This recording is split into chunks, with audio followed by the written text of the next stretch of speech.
গরমের দিনে ভাজা পোড়া না খেয়ে স্বাস্থ্যকর কিছু খুঁজছেন, তাও আবার মাত্র 2টি উপকরণে? হ্যাঁ, আজকে আপনাদের দেখাবো এমন এক জাদুকারি টিফিন যা আপনি যত ইচ্ছা খেতে পারেন, কোনো ওজন বাড়ার ভয় নাই। হ্যালো এভরিওয়ান, আসসালামু আলাইকুম, welcome back to my channel. কেমন আছেন সবাই? আশা করি আল্লাহর রহমতে খুবই ভালো আছেন। আলহামদুলিল্লাহ, আমিও ভালো আছি। অনেকেই সকাল বা বিকালের নাস্তায় তেল ছাড়া স্বাস্থ্যকর কিছু খুঁজছেন, কিন্তু সঠিক রেসিপি না জানার কারণে তা হয়ে ওঠে না। চলুন তাহলে আজকে সেই রেসিপিটি আপনাদের সাথে শেয়ার করি। প্রথমে একটা ব্লেন্ডার জার নিয়ে নিয়েছি। এর ভিতর আমি নিয়ে নিয়েছি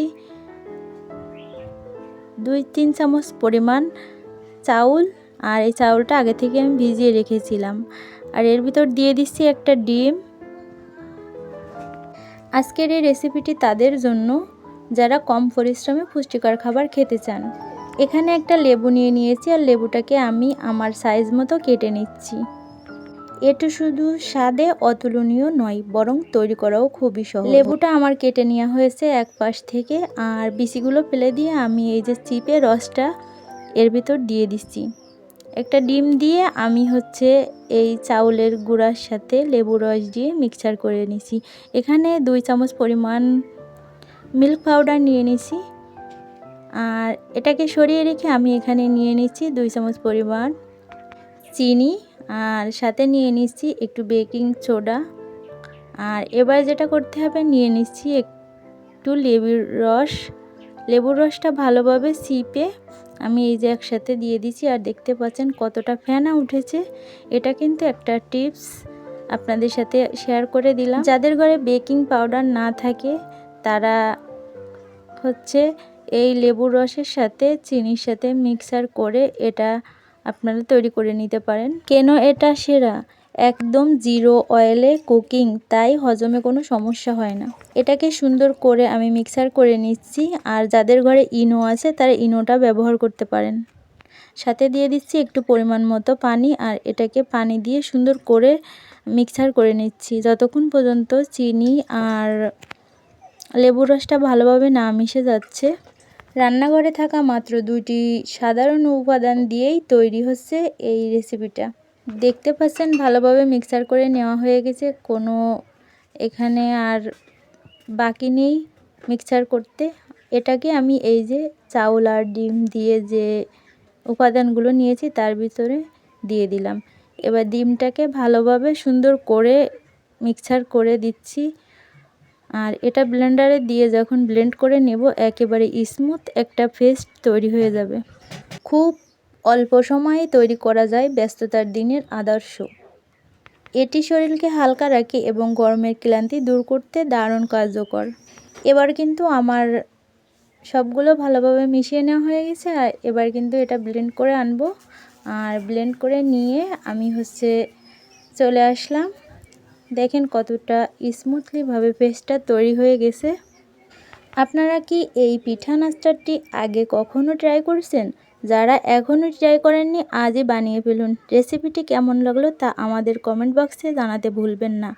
আরও এমন সহজ রেসিপি এবং স্বাস্থ্যকর টিফিন রেসিপি পেতে আমাদের চ্যানেলটি সাবস্ক্রাইব করে রাখুন। এখানে আমি 4টা কাচের যে বাটি আছে ওগুলো নিয়ে একটু ঘি ব্রাশ করে দিচ্ছি। আর এর ভিতরে ওই পেস্টটা দিয়ে দেব। মিক্সচার যে চাউলের ডিমের যে মিক্সচার 2টা উপকরণ দিয়ে তৈরি করতেছি, ওর মিক্সচারটা এর ভিতরে দিয়ে আমি কিন্তু ভাপে বসাবো। এই জন্য আগে থেকে কিন্তু বাটিটা আমি সুন্দর করে সাজিয়ে নিচ্ছি। 4টা বাটি একইভাবে করে সাজিয়ে নিয়ে আমি পেস্টগুলো এর ভিতরে দিয়ে দিচ্ছি। যে মিশ্রণটা করেছি, মিশ্রণটা এটার ভিতরে দিয়ে আমি সুন্দর করে কভার করে নিচ্ছি। বরাবরের মতো একটাই রিকোয়েস্ট করব, আমার ভিডিওটা দেখতে দেখতে যারা এই পর্যন্ত এসেছেন, যাদের কাছে আমার ভিডিওটা ভালো লেগেছে, অবশ্যই তারা একটা লাইক দিয়ে শেষ অবধি পর্যন্ত থাকার অনুরোধ রইল। আপনার পরিবারের ছোট বড় সবাই কিন্তু এর উপর একেবারে ক্র্যাশ খেয়ে যাবে। আবারও রিকোয়েস্ট করবে এরকম ধরনের রেসিপি তৈরি করার জন্য। ঝটপট সকালের নাস্তা অথবা বিকালে নাস্তা হিসেবে এটি ব্যবহার করতে পারেন আপনাদের দৈনন্দিন খাবার তালিকায়। রাইস কুকারের যে ভাপে বসানো যে স্টিমটা আছে ওটার ভিতর সেট করে নিয়েছি আমি এটাকে। এটা এক পাশে সরিয়ে রেখে আমি এখন এখানে একটা ভর্তা তৈরি করে নেব, যেটা ওই পিঠাগুলো দিয়ে খাওয়া যায়। আর এখানে যদি বাদামের ভর্তাটা থাকে তাহলে তো কথাই নাই। চলে আসলাম আমরা সেই প্রস্তুত প্রণালীতে। এখানে দেখেন আমি একটু টুকরা তেঁতুল ভিজিয়ে রেখেছি। আর এই যে এখানে পানিটা ফুটে উঠেছে, আমি উপর থেকে ভাপে বসিয়ে দিয়েছি। কিছুক্ষণের জন্য এখানে ভাপে বসিয়ে আমি জাল করতে দিয়ে চলে গেলাম চুলাতে। আর চুলায় কিছু বাদাম ভেজে নিচ্ছি এই ভর্তাটা বানানোর জন্য, পিঠার সাথে খাওয়ার জন্য। বাদামগুলোকে আমি একেবারে লো আঁচে রেখে ভেজে নিচ্ছি যাতে বাদামগুলো পুড়ে না যায়। আর ভাজি করা হয়ে গেছে, আমি এখন এটা ব্লেন্ডার জারে দিয়ে দিচ্ছি। আর এটা ব্লেন্ডার জারে দিয়ে একটা মরিচও দিয়েছি, শুকনা মরিচ একটু ভাজি করে। আর সাথে স্বাদ মতো লবণ আর তেঁতুলের যে ভিজিয়ে রাখা পানিটা আছে পানিটা সহ তেঁতুলটা দিয়ে একেবারে আমি এখানে একটু চিনি দিয়ে এটাকে পেস্ট করে নিচ্ছি। আর দেখেন কতটা স্মুথলিভাবে একটা ভর্তা তৈরি হয়ে গেছে। এটা দিয়ে কিন্তু পিঠাটা খেতে অনেক মজা ও সুস্বাদু হয়। আপনারা অবশ্যই বাসায় ট্রাই করে দেখবেন। আর ভিডিওটা স্কিপ করলে কিন্তু অনেক কিছু মিস করে যাবেন। সবাইকে অনুরোধ করব ভিডিওটার সাথে থেকে শেষ পর্যন্ত দেখার জন্য। এই যে আমি এখানে উঠিয়ে নিয়েছি, আর দেখতেও যেমন লোভনীয় হয়েছে, খেতেও কিন্তু তেমনই টেস্ট। এখানে আমি ভাপে বসিয়েছিলাম, আমি কিছুক্ষণ পর চলে আসলাম। 10 থেকে 15 মিনিটের ভিতরে এসে দেখি আমার ভাপে যে বসিয়ে দিয়ে গেছিলাম ওটা কিন্তু একেবারে সুন্দরভাবে হয়ে গেছে। আমি এখন আপনাদের সাথে দেখিয়ে দিচ্ছি কাঠি দিয়ে, একটু কাঠিতে লাগতেছে না। আর এটা আপনাদের সাথে উঠিয়ে দেখাবো, এখন দেখতে থাকুন।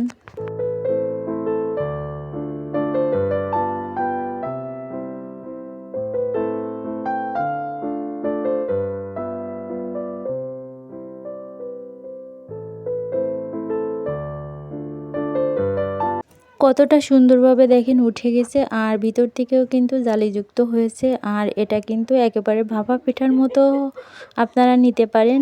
আর পিঠাটা অনেক সুস্বাদু, একবার অবশ্যই বাসায় ট্রাই করে দেখবেন।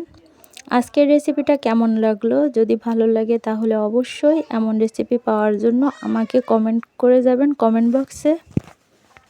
এবার পরিবেশন করে দিলাম, আপনাদেরও কিন্তু দাওয়াত থাকলো। অবশ্যই আমার এরকম সুন্দর সুন্দর রেসিপি পেতে অবশ্যই চ্যানেলটা ভিজিট করবেন। আর ভালোবাসা দিয়ে ফ্রেন্ডস অ্যান্ড ফ্যামিলির সাথে শেয়ার করে আমার পাশে থাকার চেষ্টা করবেন। আমার চ্যানেলটা সাবস্ক্রাইব করে অল বেল বাটন সিলেক্ট করে দিবেন, যাতে পরবর্তীতে এমন সুন্দর সুন্দর ভিডিও পেতে পারেন। অল নোটিফিকেশন করে রাখবেন।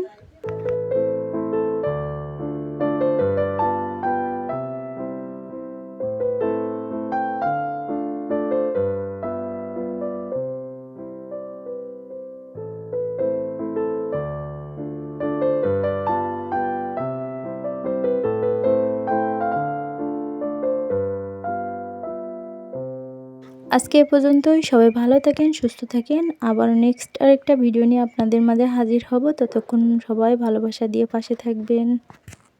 আল্লাহ হাফেজ।